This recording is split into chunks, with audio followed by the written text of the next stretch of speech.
Educándome Audiolibros.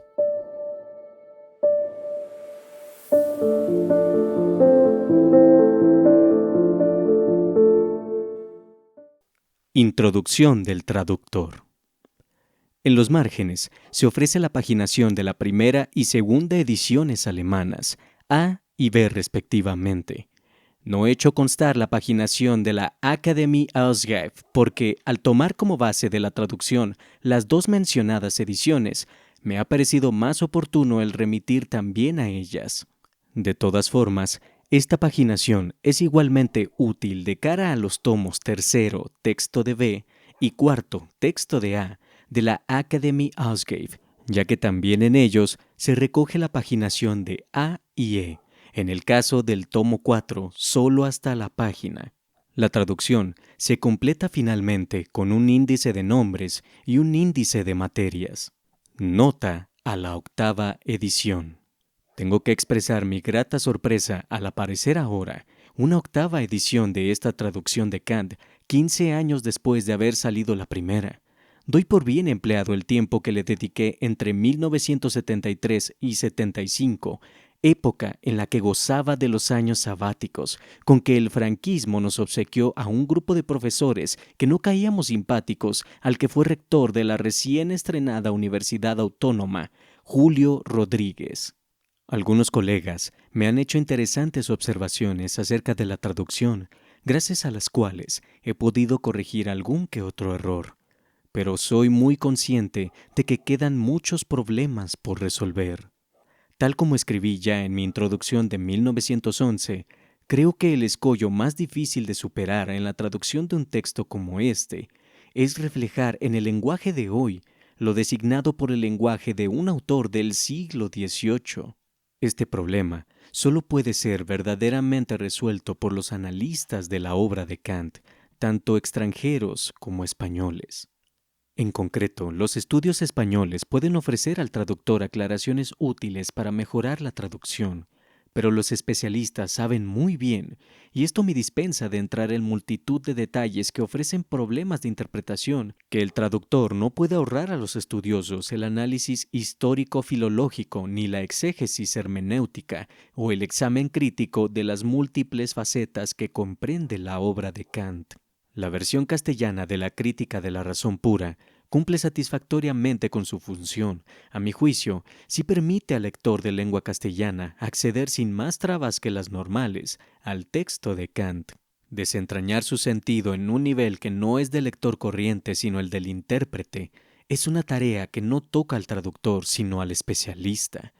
Creo que yerran quienes piden al traductor que, además de traducir, resuelva los problemas de interpretación. Es más, en mi opinión, el buen traductor es el que ofrece una lectura fiel del texto traducido y desbroza el camino a los intérpretes, evitando conscientemente entrar en interpretaciones específicas, dejando éstas sea para un lugar distinto de la traducción cuando el mismo traductor se considera especialista, sea para otros estudiosos del texto. Los problemas que encierran las palabras Gegenstand Object, Wirklichkeit Realität, dobletes que en castellano hay que traducir como objeto y realidad, respectivamente, pero que son usados por Kant como cuatro conceptos distintos, constituyen un ejemplo de la labor con que el intérprete tiene que completar el trabajo del traductor. Mi intención, al poner en los márgenes la paginación de las ediciones originales primera A y segunda B, es precisamente facilitar la confrontación con el texto alemán, texto que el especialista, a diferencia del lector corriente, debe tener siempre a la vista como lo debe tener el intérprete de Aristóteles, Spinoza o de Descartes. La traducción de Jemut como psiquismo no ha gustado a algunos lectores, como me han manifestado amablemente varios colegas. Confieso que a mí tampoco me satisface. Alguno me ha sugerido traducirlo por mente, otros por ánimo, otros por espíritu. Lo cierto es que mente tiene en castellano un sentido intelectual que no recoge la dimensión sensitivo-volitiva que abarca el concepto kantiano. Ánimo recogería, en cambio, esa dimensión. El propio Kant emplea animus en latín, pero deja fuera el matiz intelectual de Jemut. La palabra espíritu la reservo exclusivamente para traducir Geist. Mientras no se descubra una palabra más adecuada, creo que es mejor traducir Jemut como psiquismo, que, si bien tiene el inconveniente de su imprecisión y de su carácter culto, tan lejos del labor ordinario de la palabra alemana, pienso que apunta correctamente con su componente psique a un fondo anímico que puede ser tanto intelectual como sensitiva-volitivo. En cualquier caso, la palabra Jemut debería ser explicada acudiendo a la psicología dominante en tiempo de Kant y a la evolución histórica de los significados que el término ha tenido en la lengua alemana. El diccionario de Grimm, Wörterbuch der deutschen Sprache, dedica 34 páginas a esta palabra. El Kant-Index de Gottfried Martin, al que me refería en mi introducción de 1977 y que quedó inacabado tras la muerte de su promotor, ocurrida en 1972, debe ser completado con el Kant-Index de Norbert Hinske, profesor de la Universidad de Treveriss. Pedro Rivas, San Sebastián de los Reyes, enero de 1993. 1724. Nace en Königsberg el 22 de abril como cuarto hijo del guarnicionero Johann Georg Kant y de su mujer Anna Regina. 1730-1732. Asiste a una Hospitalschule. Para quienes no conocen el significado de Hospitalschule, quiere decir escuela hospitalaria. Continuamos. Se educa en el pietista Collegium Friedrichianum, dirigido entonces por el profesor de teología Franz Albert Schulz, hombre de influencia decisiva sobre Kant, que reaccionará, sin embargo, censurando duramente el pietismo extremado imperante en el centro. 1738. Fallece su madre. 1740-1746. Estudia filosofía, matemáticas y ciencias naturales en la Universidad de Königsberg, contrayendo especial amistad con el profesor de lógica y metafísica, Martin Knudsen. Da clases privadas que le permiten vivir con independencia de sus padres. 1746. Fallece su padre. Escribe pensamientos sobre la verdadera estimación de las fuerzas vivas. Aparece en 1747. 1746-1755.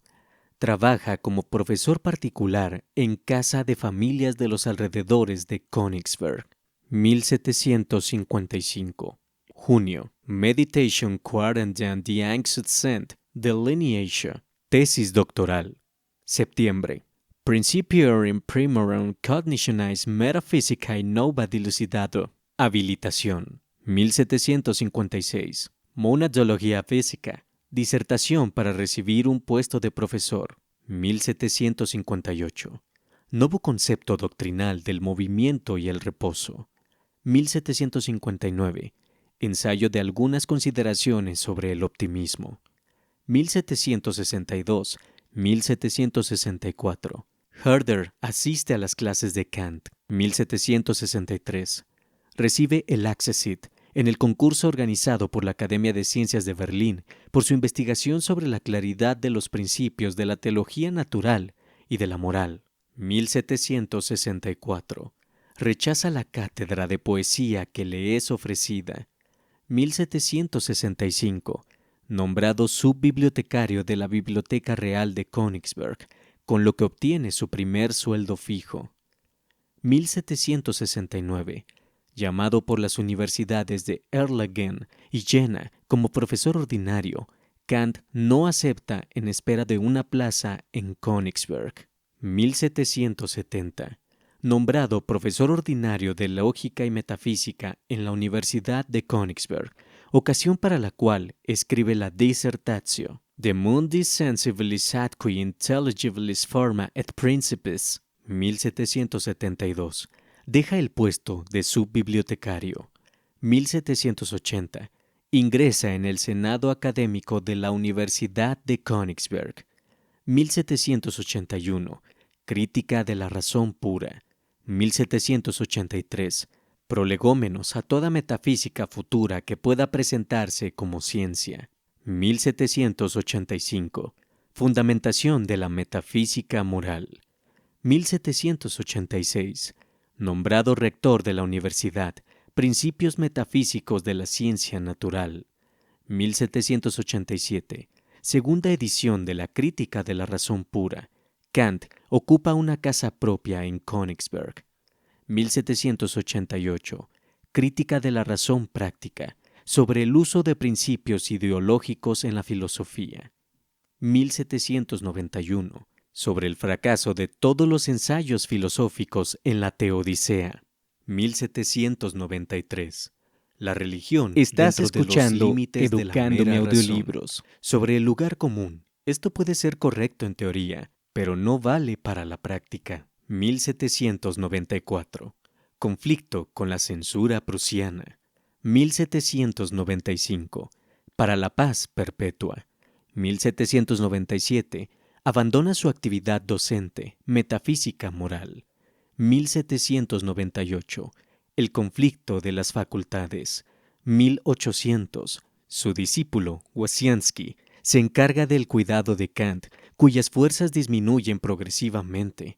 Alumnos y seguidores suyos inician la edición de los cursos y escritos inéditos de Kant. 1804. Fallece el 12 de febrero.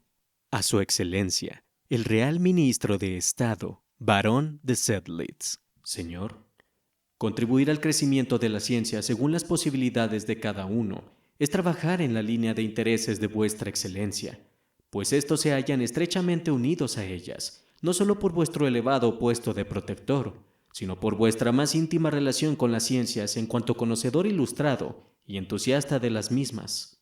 Por ello recurro yo, por mi parte, al único medio de que en cierto modo dispongo para expresar mi agradecimiento por la generosa confianza con que vuestra excelencia me honra considerándome capaz de realizar alguna contribución en este sentido. A la misma benévola atención que vuestra excelencia dispensó a la primera edición de esta obra, dedico ahora esta segunda edición y al mismo tiempo le confío todos los demás aspectos de mi dedicación literaria. Con la más profunda veneración, vuestro súbdito y obediente servidor, Immanuel Kant. Königsberg, 23 de abril de 1787. A continuación de este párrafo, decía Kant en A. Quien en sus moderados deseos gusta de la vida especulativa, halla en la aprobación de un juez ilustrado y competente un poderoso estímulo en favor de trabajos cuya utilidad es grande, aunque sea lejana, y por ello mismo totalmente desdeñada por las miradas vulgares. A un juez semejante y a su benévola atención dedico este escrito y a su protección confío todos los demás aspectos de mi dedicación literaria. En A. Königsberg, 29 de marzo de 1781. Prólogo de la primera edición.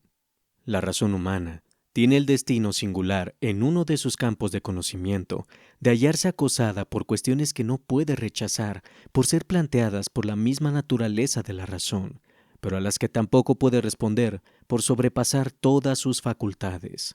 La perplejidad en la que cae la razón no es debida a culpa suya alguna.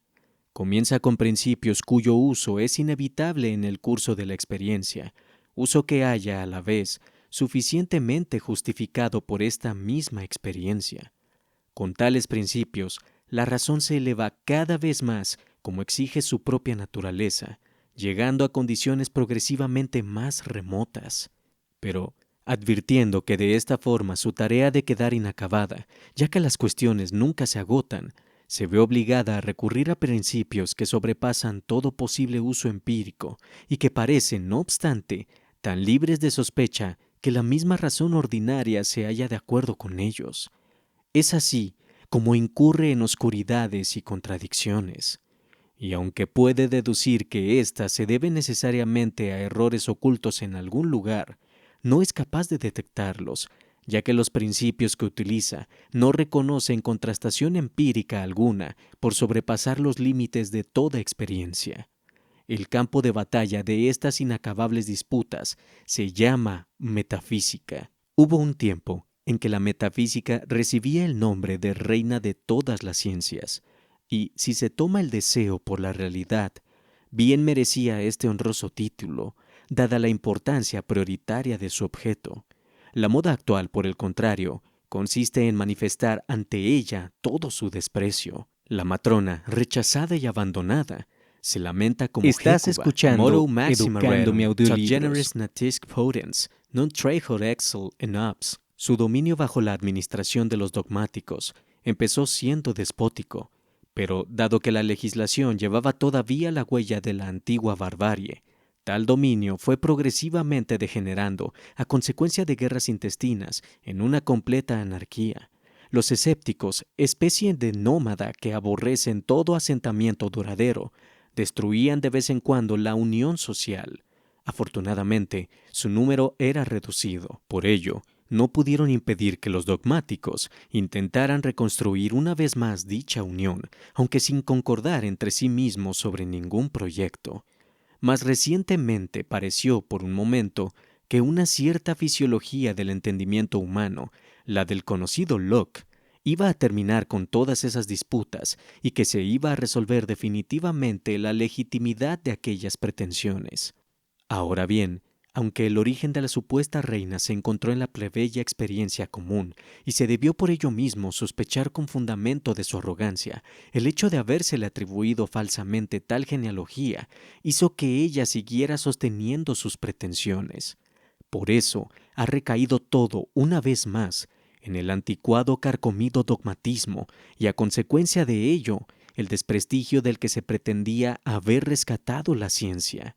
Ahora, tras haber ensayado en vano todos los métodos, según se piensa, reina el hastío y el indiferentismo total que engendran el caos y la noche en las ciencias, pero que constituyen a la vez el origen o al menos el preludio de una próxima transformación y clarificación de las mismas, después de que un celo mal aplicado las ha convertido en oscuras, confusas e inservibles. Es inútil la pretensión de fingir indiferencia frente a investigaciones cuyo objeto no puede ser indiferente a la naturaleza humana. Incluso esos supuestos indiferentistas, por mucho que se esfuercen en disfrazarse transformando el lenguaje de la escuela en habla popular, recaen inevitablemente, así que se ponen a pensar algo en las afirmaciones metafísicas frente a las cuales ostentaban tanto desprecio. De todas formas, esa indiferencia que se da en medio del florecimiento de todas las ciencias y que afecta precisamente a aquellas cuyos conocimientos, de ser alcanzables por el hombre, serían los últimos a los que éste renunciaría, representa un fenómeno digno de atención y reflexión.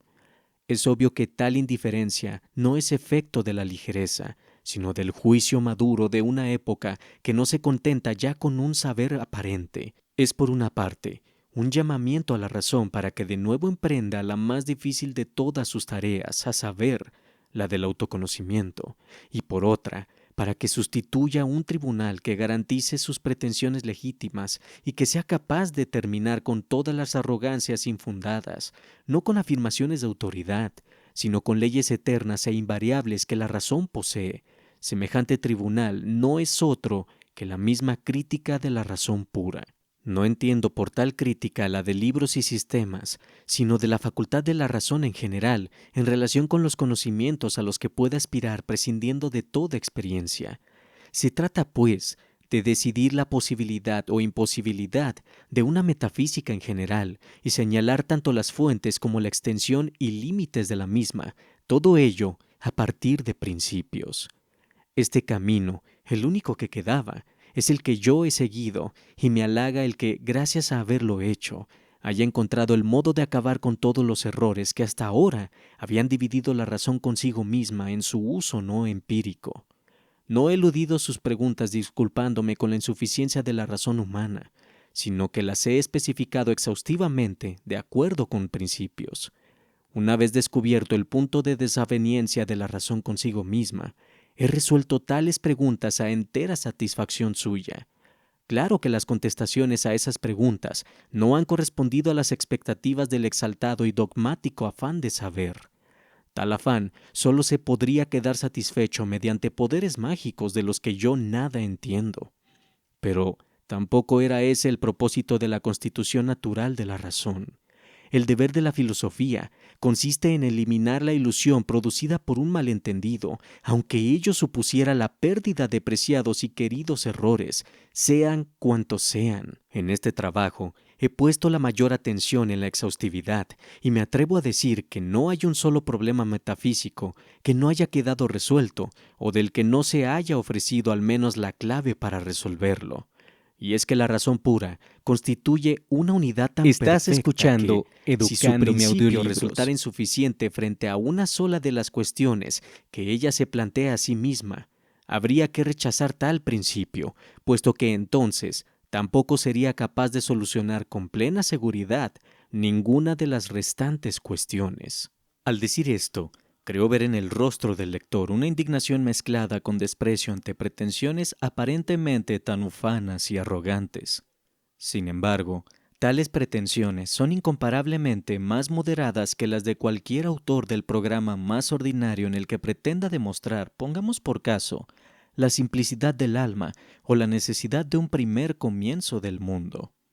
En efecto, este autor se compromete a extender el conocimiento humano más allá de todos los límites de la experiencia posible, cosa que desborda por completo mi capacidad, lo confieso humildemente. En lugar de ello, me ocupo de la razón misma y de su pensar puro. Para lograr su conocimiento detallado no necesito buscar lejos de mí, ya que encuentro en mí mismo ambas cosas. La misma lógica ordinaria me ofrece una muestra de que todos los actos simples de la razón pueden ser entera y sistemáticamente enumerados. La cuestión que se plantea aquí es la de cuánto puedo esperar conseguir con la razón si se me priva de todo material y de apoyo de la experiencia. Hasta aquí lo que se refiere a la completud y exhaustividad de todos y cada uno de los objetivos que, como objeto de nuestra investigación crítica, nos plantea no un propósito arbitrario, sino la misma naturaleza del conocimiento.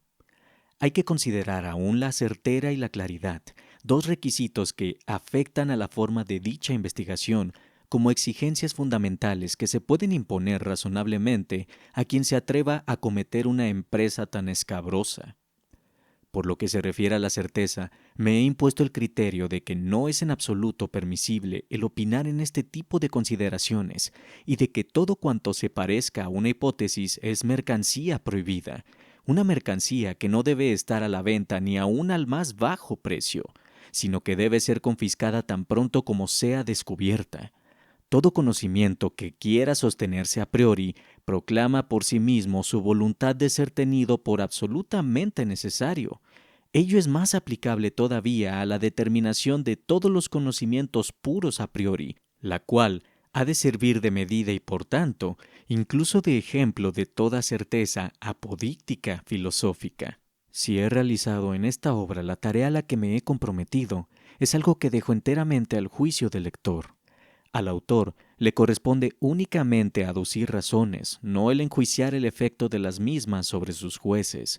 De todas formas, permítasele al autor, a fin de que nada motive involuntariamente un debilitamiento de tales razones, señalar por sí mismo los pasajes que puedan dar lugar a cierta desconfianza, aunque afecten solo a un objetivo secundario. Así, se evitará a tiempo el influjo que una duda acerca de este punto, por muy pequeña que sea, pueda ejercer sobre el juicio del lector en relación con el objetivo principal.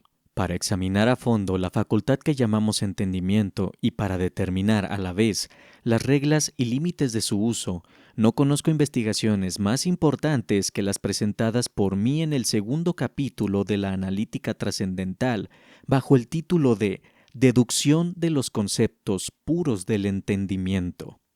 Esas investigaciones son las que más trabajo me han costado, aunque, según espero, no ha sido en vano. Esta indagación, que está planteada con alguna profundidad, posee dos vertientes distintas. La primera se refiere a los objetos del entendimiento puro y debe exponer y hacer inteligible la validez objetiva de sus conceptos a priori. Precisamente por ello es esencial para lo que me propongo. La segunda trata de considerar el entendimiento puro mismo según sus posibilidades y según las facultades cognoscitivas sobre las que descansa, y por consiguiente, de estudiar su aspecto subjetivo. Esta discusión, a pesar de su gran importancia en relación con mi objetivo principal, no forma parte esencial del mismo, ya que la pregunta fundamental continúa siendo esta: ¿qué y cuánto puede conocer el entendimiento y la razón con independencia de toda experiencia? Y no esta otra: ¿Cómo es posible la facultad de pensar misma? Dado que esto último es, en cierto modo, buscar la causa de un efecto dado y posee, en este sentido, cierto parecido con una hipótesis, aunque, como mostraré en otra ocasión, no ocurre así de hecho. Parece como si me permitiera aquí la libertad de Estás opinar y como si escuchando el lector quedara Educándome también libre para Audiolibros. opinar de otro modo. Teniendo esto en cuenta, debo adelantarme recordándole que la deducción objetiva, que es la que me interesa especialmente, adquiere toda su fuerza aún en el caso de que mi deducción subjetiva no le convenza tan plenamente como yo espero. De cualquier forma, lo dicho en las páginas 92 y 93 puede ser suficiente. Finalmente, lo que atañe a la claridad, el lector tiene derecho a exigir, en primer lugar, la claridad discursiva, lógica, mediante conceptos, pero también, en segundo lugar, una claridad intuitiva, estética, mediante intuiciones, es decir, mediante ejemplos u otras ilustraciones concretas. La primera la he cuidado suficientemente. Ello afectaba a la esencia de mi propósito, pero ha sido también la causa fortuita de que no haya podido cumplir con la segunda exigencia, la cual, sin ser tan estricta, era también razonable. A lo largo de mi trabajo he estado casi constantemente dudando acerca del partido a tomar en relación con este punto. Los ejemplos y las ilustraciones siempre me han parecido necesarios y por ello fluían realmente en sus lugares adecuados dentro del primer esbozo. Pero pronto advertí la magnitud de mi tarea y la multitud de objetos de los que tendría que ocuparme. Al darme cuenta de que, en una exposición seca, meramente escolástica, ellos solos alargarían ya bastante la obra, me pareció inoportuno engrosarla aún más con ejemplos e ilustraciones que solo se precisan si se adopta un punto de vista popular, máxime cuando este trabajo no podría en absoluto conformarse a un uso popular y cuando los verdaderos conocedores de la ciencia no les hace tanta falta semejante alivio. Aunque siempre es agradable, podría llegar aquí a tener efectos contraproducentes. El abate Terrazón dice que si se mide un libro no por el número de páginas, sino por el tiempo necesario para entenderlo, podría afirmarse que algunos libros serían mucho más cortos si no fueran tan cortos. Pero por otro lado, cuando nuestra intención apunta a la comprensibilidad de un todo de conocimiento especulativo que, aun siendo vasto, se haya interrelacionado con un principio, podemos decir con la misma razón, algunos libros serían mucho más claros si no hubiesen pretendido ser tan claros. Pues, aunque los medios que contribuyen a la claridad ayudan, en algunos puntos concretos, suelen entorpecer el conjunto, ya que no permiten al lector obtener con suficiente rapidez una visión panorámica, y con sus colores claros tapan y hacen irreconocible la articulación o estructura del sistema, que es, sin embargo, lo más importante a la hora de juzgar sobre la unidad y la solidez del mismo. Creo que puede reportar al lector un no pequeño atractivo al unir su esfuerzo al del autor si, de acuerdo con el esbozo presentado, espera llevar a cabo de forma completa y duradera una obra grande e importante. Según los conceptos que ofrecemos en este libro, la metafísica es la única entre todas las ciencias que puede prometerse semejante perfección, y ello en poco tiempo y con poco, aunque concentrado, esfuerzo. De tal manera que no queda la posteridad, sino la tarea de organizarlo todo de forma didáctica, según sus designios, sin poder aumentar el contenido de la ciencia en lo más mínimo. En efecto, la metafísica no es más que el inventario de todos los conocimientos que poseemos, sistemáticamente ordenados por la razón pura. En este terreno, nada puede escapar a nuestra atención, ya que no puede ocultarse a la razón algo que ésta extrae enteramente de sí misma. Es ella la que lo trae a la luz tan pronto como se descubre el principio común de ese algo. La perfecta unidad de este tipo de conocimientos, a base de simples conceptos puros donde ninguna experiencia ni tan siquiera una intuición especial conducente a una determinada experiencia, puede tener sobre ellos influjo ninguno para ampliarlos o aumentarlos, hace que esta incondicionada completud no solo sea factible, sino necesaria. Tecum navita et naris, quansit tuvi quarta supellex, dice Percio. Semejante sistema de la razón pura, especulativa, espero escribirlo yo mismo bajo el título de Metafísica de la Naturaleza. Aunque no tendrá la mitad de la extensión de la presente crítica, su contenido será incomparablemente más rico. La crítica que ahora publico debía ante todo exponer las fuentes y condiciones de su posibilidad y necesitaba desbrozar y allanar un suelo completamente inculto. Estás Frente al escuchando presente libro, Educándome espero del lector Audiolibros. la paciencia y la imparcialidad de un juez. Frente al otro, espero en cambio la benevolencia y el apoyo de un colaborador. Pues por muy completamente que se expongan en la crítica todos los principios del sistema, la exhaustividad del mismo exige que no falte ninguno de los conceptos derivados. Estos últimos no pueden ser enumerados a priori, sino que han de ser buscados de forma gradual. Y dado que en la crítica se agota toda la síntesis de los conceptos, en el sistema se exigirá, además, que ocurra lo mismo con el análisis, todo lo cual constituye una tarea fácil y es más bien un pasatiempo que un trabajo. Me resta simplemente hacer algunas observaciones con respecto a la impresión. Por haberse retrasado algo su comienzo, solo he recibido para su revisión alrededor de la mitad de los pliegos. En ellos encuentro algunas erratas, pero no confunden el sentido a no ser de la página línea 4, empezando por abajo, donde debe leerse específico en lugar de escéptico. La antinomia de la razón pura, páginas 425-461, está dispuesta en forma de tabla. Todo lo que corresponde a la tesis va siempre a la izquierda y lo que pertenece a la antítesis a la derecha.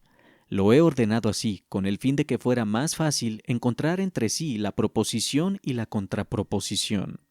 Prólogo de la segunda edición. Si la elaboración de los conocimientos pertenecientes al dominio de la razón llevan o no el camino seguro de una ciencia, es algo que pronto puede apreciarse por el resultado. Cuando tras muchos preparativos y aprestos, la razón se queda estancada inmediatamente de llegar a su fin, o cuando para alcanzarlo se obliga a retroceder una y otra vez a tomar otro camino, cuando igualmente no es posible poner de acuerdo a los distintos colaboradores sobre la manera de realizar el objetivo común, cuando esto ocurre, se puede estar convencido de que semejante estudio está todavía muy lejos de haber encontrado el camino seguro de una ciencia. No es más que un andar a tientas, y constituye un mérito de la razón averiguar dicho camino dentro de lo posible, a una costa de abandonar como inútil algo que se hallaba contenido en el fin adoptado anteriormente sin reflexión. Que la lógica ha tomado este camino seguro desde los tiempos más antiguos es algo que puede inferirse del hecho de que no ha necesitado dar ningún paso atrás desde Aristóteles, salvo que se quieran considerar como correcciones la supresión de ciertas sutilezas innecesarias o la clarificación de lo expuesto, aspectos que afectan a la elegancia más que a la certeza de la ciencia. Lo curioso de la lógica es que tampoco haya sido capaz hasta hoy de avanzar un solo paso. Según todas las apariencias se halla pues definitivamente concluida. En efecto, si algunos autores modernos han pensado ampliar la base de introducir en ella capítulos, bien sea psicológicos sobre las distintas facultades del conocimiento, imaginación, agudeza, bien sea metafísicos, sobre el origen del conocimiento o de los distintos tipos de certeza, de acuerdo con la diversidad de objetos, idealismo, escepticismo, etc., bien sea antropológicos, sobre los prejuicios, sus causas y los remedios en contra. Ello procede de la ignorancia de tales autores acerca del carácter peculiar de esa ciencia. Permitir que las ciencias se invadan mutuamente no es ampliarlas, sino desfigurarlas. Ahora bien, los límites de la lógica están diseñados con plena exactitud por ser una ciencia que no hace más que exponer detalladamente y demostrar con rigor las reglas formales de todo pensamiento, sea éste a priori o empírico, sea cual sea su comienzo o su objeto, sean los que sean los obstáculos, fortuitos o naturales que encuentre en nuestro psiquismo. El que la lógica haya tenido semejante éxito se debe únicamente a su limitación, que la habilita y hasta la obliga a abstraer de todos los objetos de conocimiento y de sus diferencias. En la lógica, el entendimiento no se ocupa más que de sí mismo y de su forma. Naturalmente, es mucho más difícil para la razón tomar el camino seguro de la ciencia cuando no simplemente tiene que tratar de sí misma, sino también de objetos. De ahí que la lógica, en cuanto propedéutica, constituya simplemente el vestíbulo, por así decirlo, de las ciencias, y aunque se presupone una lógica para enjuiciar los conocimientos concretos que se abordan, Hay que buscar la adquisición de estos en las ciencias propia y objetivamente dichas. Ahora bien, en la medida en que ha de haber razón en dichas ciencias, tiene que conocerse en ellas algo a priori, y este conocimiento puede poseer dos tipos de relación con su objeto, o bien para convertirlo en realidad. La primera relación Estás constituye el escuchando conocimiento Educándome teórico de la razón, Audiolibros. la segunda el conocimiento práctico.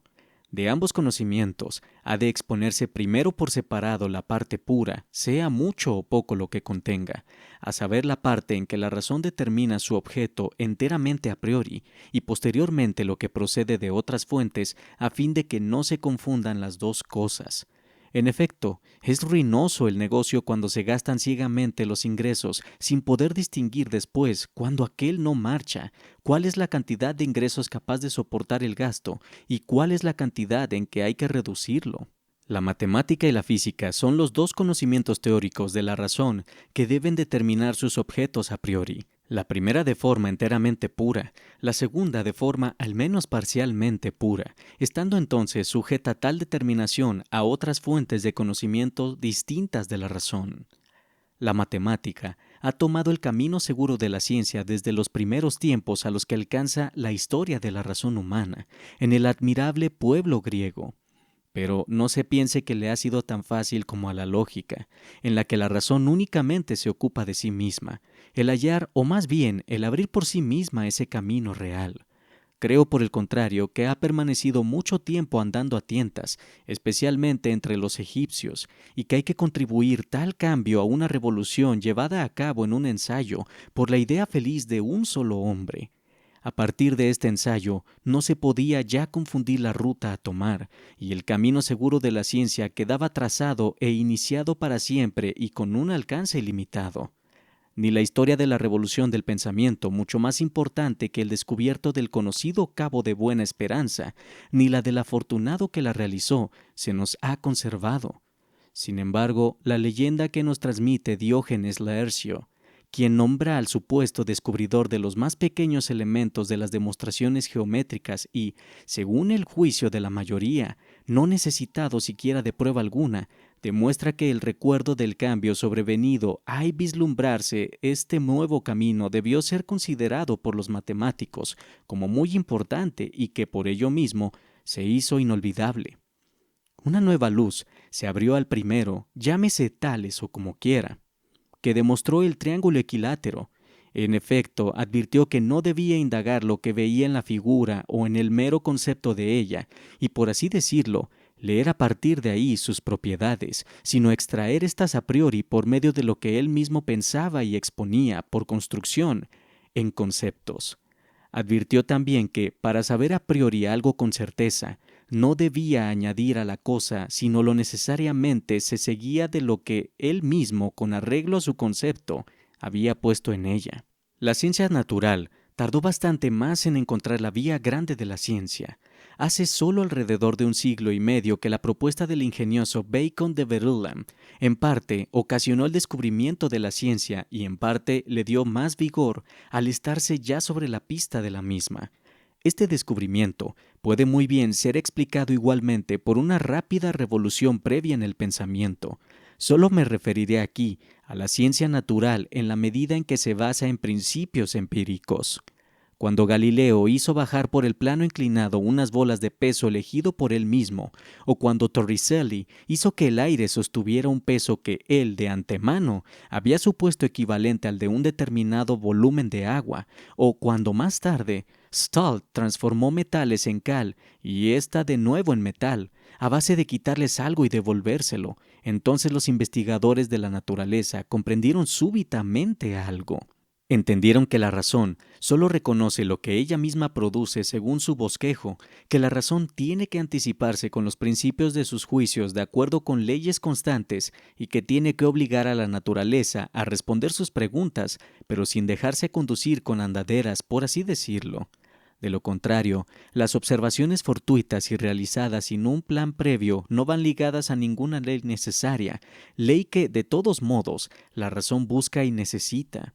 La razón debe abordar la naturaleza llevando en una mano los principios según los cuales solo pueden considerarse como leyes los fenómenos concordantes y en la otra el experimento que ella haya proyectado a la luz de tales principios.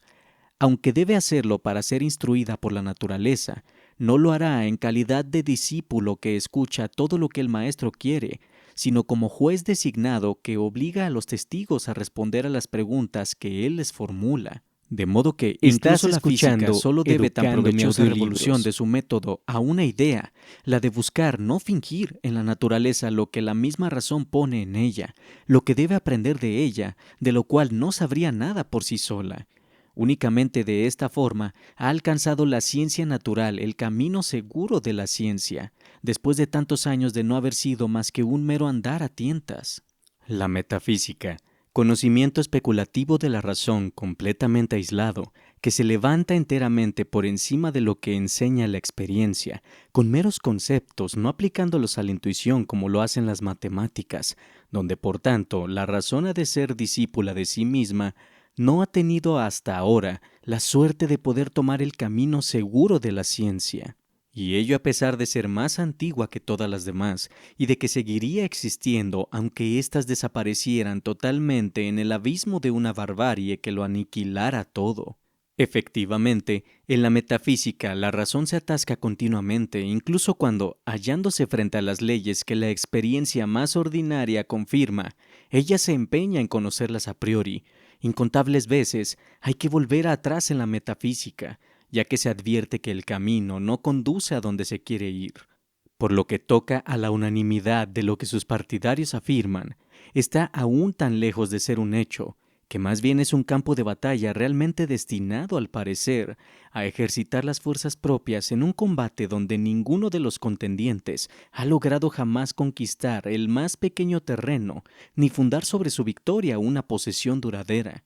No hay pues duda de que su modo de proceder ha consistido hasta la fecha en un mero andar a tientas y, lo que es peor, a base de simples conceptos. ¿A qué se debe entonces que la metafísica no haya encontrado todavía el camino seguro de la ciencia? ¿Es acaso imposible? ¿Por qué, pues, la naturaleza ha castigado nuestra razón con el afán incansable de perseguir este camino como una de sus cuestiones más importantes? Más todavía, qué pocos motivos tenemos para confiar en la razón si, ante uno de los campos más importantes de nuestro anhelo de saber, no solo nos abandona, sino que nos entretiene con pretextos vanos y al final nos engaña. Quizá simplemente hemos cerrado dicho camino hasta hoy. Si es así, ¿qué indicios nos harán esperar que, en una renovada búsqueda, seremos más afortunados que otros que nos precedieron?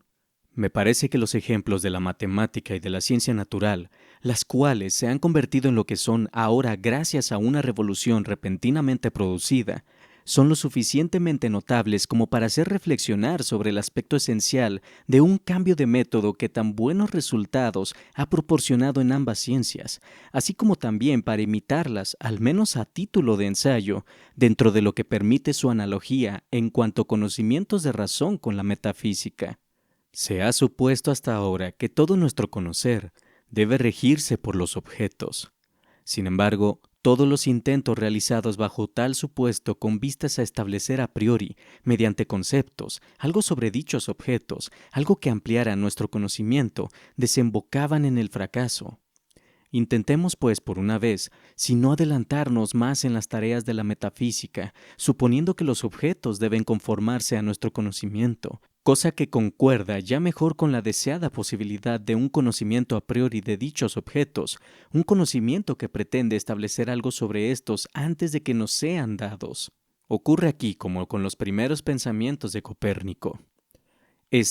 Viendo que no conseguía explicar los movimientos celestes y aceptaba que todo el ejército de estrellas giraba alrededor del espectador, probó si no obtendría mejores resultados, haciendo girar al espectador y dejando las estrellas 17 en reposo. En la metafísica se puede hacer el mismo ensayo en lo que atañe a la intuición de los objetos.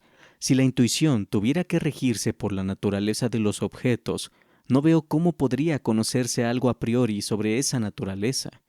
Si, en cambio, es el objeto, en cuanto objeto de los sentidos, el que se rige por la naturaleza de nuestra facultad de intuición, puedo representarme fácilmente tal posibilidad.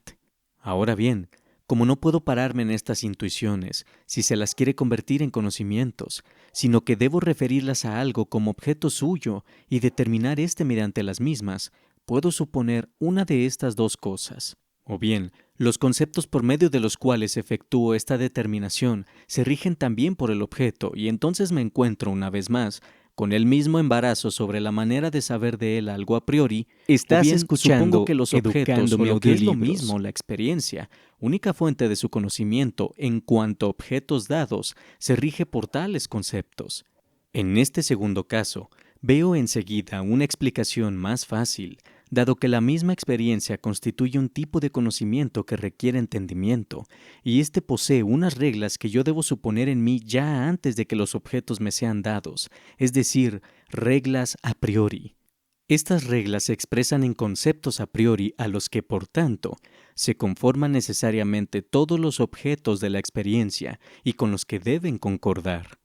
Por lo que se refiere a los objetos que son meramente pensados por la razón y además como necesarios, pero que no pueden ser dados al menos tal como la razón los piensa, en la experiencia digamos que las tentativas para pensarlos, pues desde luego tiene que ser posible pensarlos, proporcionarán una magnífica piedra de toque de lo que consideramos el nuevo método del pensamiento, a saber que solo conocemos a priori de las cosas lo que nosotros mismos ponemos en ellas. Este ensayo obtiene el resultado apetecido y promete a la primera parte de la metafísica el camino seguro de la ciencia, dado que esa primera parte se ocupa de conceptos a priori cuyos objetos correspondientes pueden darse en la experiencia adecuada.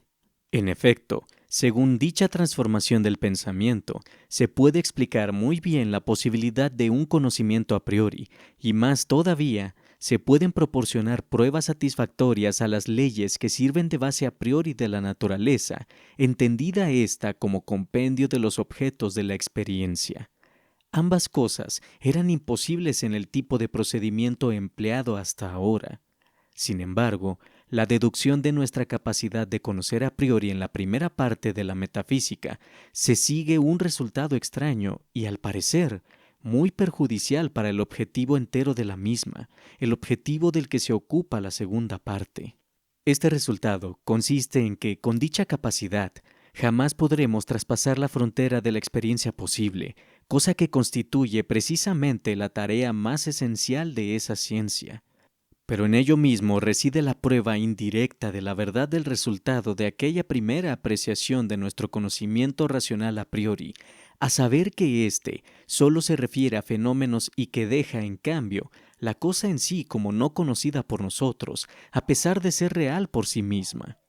Pues lo que nos impulsa ineludiblemente a traspasar los límites de la experiencia y de todo fenómeno es lo incondicionado que la razón necesaria y justificadamente exige a todo lo que de condicionado hay en las cosas en sí, reclamando de esta forma la serie completa de las condiciones. Ahora bien, suponiendo que nuestro conocimiento empírico se rige por los objetos en cuanto cosas en sí, se descubre que lo incondicionado no puede pensarse sin contradicción. Por el contrario, suponiendo que nuestra representación de las cosas, tal como nos son dadas, no se rige por éstas en cuanto cosas en sí, sino que más bien esos objetos en cuanto fenómenos se rigen por nuestra forma de representación, desaparece la contradicción. Si esto es así y si por consiguiente se descubre que lo incondicionado no debe hallarse en las cosas en cuanto las conocemos, en cuanto nos son dadas, pero sí en cambio en las cosas en cuanto no las conocemos, en cuanto cosas en sí, entonces se pone de manifiesto que lo que al comienzo admitíamos a título de ensayo se halla justificado. Nos queda aún por intentar, después de haber sido negado a la razón especulativa, todo avance en el terreno suprasensible, si no se encuentran datos en su conocimiento práctico para determinar aquel concepto racional y trascendente de lo incondicionado y sobrepasar de ese modo, según el deseo de la metafísica, los límites de toda experiencia posible con nuestro conocimiento a priori, aunque solo desde un punto de vista práctico.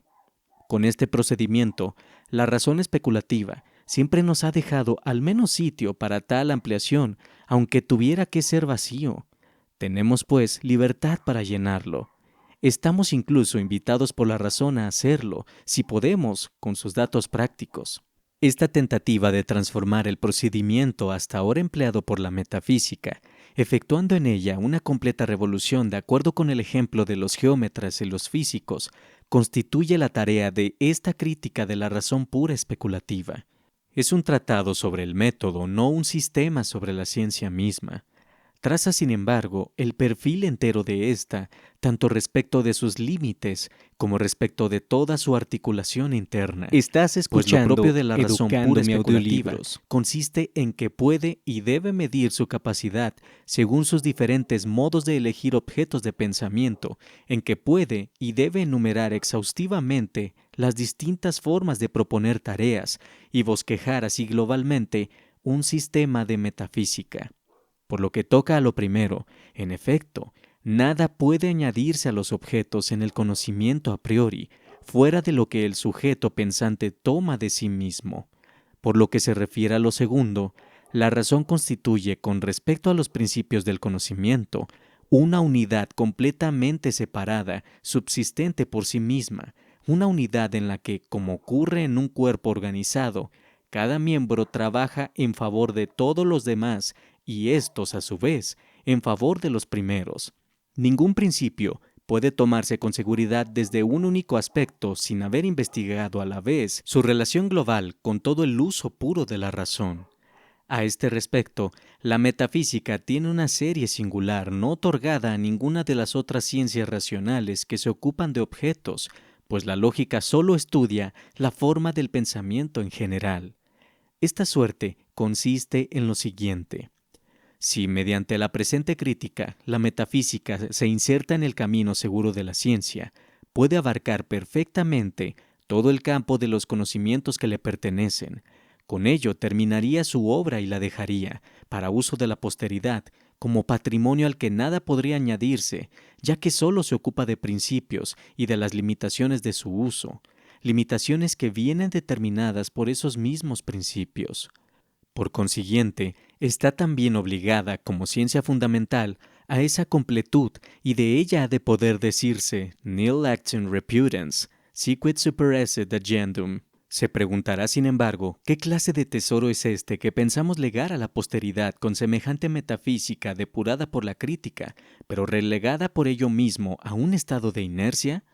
Si se echa una ligera ojeada a esta obra, se puede quizá entender que su utilidad es sólo negativa. Nos advierte que jamás nos aventuremos a traspasar los límites de la experiencia con la razón especulativa. Y efectivamente, esta es su primera utilidad. Pero tal utilidad hace inmediatamente positiva cuando se reconoce que los principios con los que la razón especulativa sobrepasa sus límites no constituyen de hecho una ampliación. Examinados de cerca, tienen como resultado indefectible una reducción de nuestro uso de la razón, ya que tales principios amenazan realmente con extender de forma indiscriminada los límites de la sensibilidad, a la que de hecho pertenecen, e incluso con suprimir el uso puro práctico de la razón. De ahí que una crítica que restrinja la razón especulativa sea en tal sentido negativa, pero a la vez, en la medida en que elimina un obstáculo que reduce su uso práctico o amenaza incluso con suprimirlo, sea realmente tan positiva e importante utilidad. Ello se ve claro cuando se reconoce que la razón pura tiene un uso práctico, el moral absolutamente necesario, uso en el que ella se ve inevitablemente obligada a ir más allá de los límites de la sensibilidad. Aunque para esto, la razón práctica no necesita ayuda de la razón especulativa, ha de estar asegurada contra la posición de esta última, a fin de no caer en contradicción consigo misma. Negar esta labor de la crítica a su utilidad positiva equivaldría a afirmar que la policía no presta un servicio positivo por limitarse su tarea primordial a impedir la violencia que los ciudadanos pueden temer unos de otros, a fin de que cada uno pueda dedicarse a sus asuntos en paz y seguridad. En la parte analítica de la crítica se demuestra que el espacio y el tiempo son meras formas de la intuición sensible, es decir, simples condiciones de la existencia de las cosas en cuanto fenómenos, que tampoco poseemos conceptos del entendimiento ni, por tanto, elementos para conocer las cosas, sino en la medida en que puede darse la intuición correspondiente a tales conceptos, que en consecuencia no podemos conocer un objeto como cosa en sí misma, sino en cuanto objeto de la intuición empírica, es decir, en cuanto fenómeno. De ello se deduce que todo conocimiento especulativo de la razón se haya limitado a los simples objetos de la experiencia. No obstante, hay que dejar siempre a salvo, y ello ha de tenerse en cuenta, que aunque no podemos conocer esos objetos como cosas en sí mismas, sí ha de sernos posible al menos pensarlos. De lo contrario, se seguiría la absurda proposición de que habría fenómenos sin que nada se manifestara. Estás escuchando, supongamos ahora, que no se ha hecho la distinción establecida como necesaria en nuestra crítica, entre cosas en cuanto objeto de experiencia y esas mismas cosas en cuanto cosas en sí. En este caso, habría que aplicar a todas las cosas en cuanto causas eficientes el principio de causalidad y, consiguientemente, el mecanismo para determinarla. En consecuencia, no podríamos, sin incurrir en una evidente contradicción, decir de un mismo ser, por ejemplo, del alma humana, que su voluntad es libre y que, a la vez, esa voluntad se halla sometida a la necesidad natural, es decir, que no es libre. En efecto, se habría empleado en ambas proposiciones la palabra alma exactamente en el mismo sentido, a saber, como cosa en general, como cosa en sí misma. Sin una crítica previa, no podía emplearse de otra forma, pero si la crítica no se ha equivocado al enseñarnos a tomar el objeto en dos sentidos, a saber como fenómeno y como cosa en sí, si la deducción de sus conceptos del entendimiento es correcta y por consiguiente el principio de causalidad se aplica únicamente a las cosas en el primer sentido, es decir, en cuanto objetos de la experiencia sin que les estén sometidas en cambio esas mismas cosas en el segundo sentido, si eso es así, entonces se considera la voluntad en su fenómeno, en las acciones visibles, como necesariamente conforme a las leyes naturales y, en tal sentido, como no libre, pero por otra parte, esa misma voluntad es considerada como algo perteneciente a una cosa en sí misma y no sometida a dichas leyes, es decir, como libre, sin que se dé por ello contradicción alguna.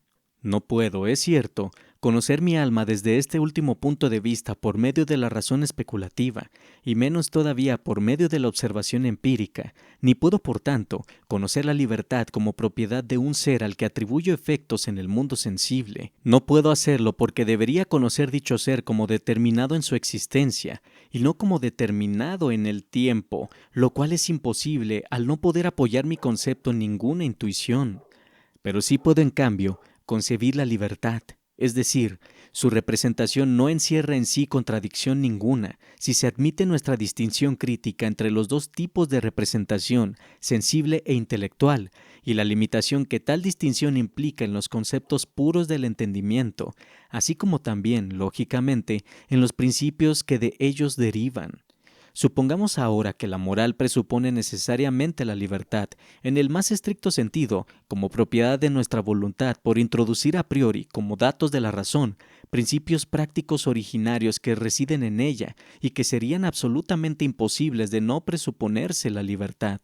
Supongamos también que la razón especulativa ha demostrado que la libertad no puede pensarse. En ese caso, aquella suposición referente a la moral tiene que ceder necesariamente ante esta otra, cuyo opuesto encierra una evidente contradicción. Por consiguiente, la libertad y con ella la moralidad, puesto que lo contrario de esta no implica contradicción alguna, si no hemos supuesto de antemano la libertad, tendrían que abandonar su puesto en favor del mecanismo de la naturaleza. Ahora bien, la moral no requiere sino que la libertad no se contradiga a sí misma, que sea al menos pensable sin necesidad de examen más hondo que, por consiguiente, no ponga obstáculos al mecanismo natural del mismo acto, considerado desde otro punto de vista. Teniendo en cuenta estos requisitos, tanto la doctrina de la moralidad como la de la naturaleza mantienen sus posiciones, cosa que no hubiera sido posible si la crítica no nos hubiese enseñado previamente nuestra inevitable ignorancia respecto de las cosas en sí mismas, ni hubiera limitado nuestras posibilidades de conocimiento teórico a los simples fenómenos. Esta misma explicación sobre la positiva utilidad de los principios críticos de la razón pura puede ponerse de manifiesto respecto de los conceptos de Dios y de la naturaleza simple de nuestra alma. Sin embargo, no lo voy a hacer aquí por razones de brevedad. Ni siquiera puedo, pues, aceptar a Dios, la libertad y la inmortalidad en apoyo del necesario uso práctico de mi razón sin quitar a la vez a la razón especulativa su pretensión de conocimientos exagerados, pues esta última tiene que servirse para llegar a tales conocimientos de unos principios que no abarcan realmente más que los objetos de experiencia posible. Por ello, cuando a pesar de todo se los aplica a algo que no puede ser objeto de experiencia, de hecho convierten ese algo en fenómeno y hacen así imposible toda extensión práctica de la razón pura. Tuve, pues, que presumir el saber para dejar sitio a la fe y el dogmatismo de la metafísica, es decir, el prejuicio de que se pueda avanzar en ella sin una crítica de la razón pura, constituye la verdadera fuente de toda incredulidad, siempre muy dogmática, que se opone a la moralidad. Hasta aquí terminamos con la segunda parte del audiolibro Crítica de la razón pura, de Immanuel Kant. Espero que hayas disfrutado esta segunda parte tanto como yo he disfrutado narrarla para todos ustedes. Comenta cuáles han sido tus impresiones y con gusto te leeré en la sección de comentarios. Si este audiolibro te ha gustado, te agradecería mucho que dejaras un like y que pudieras compartirlo para que el algoritmo de YouTube pueda seguir recomendando este espacio a quienes pudieran necesitarlo. Te deseo un excelente día y hasta la próxima narración. Esto fue Educándome Audiolibros.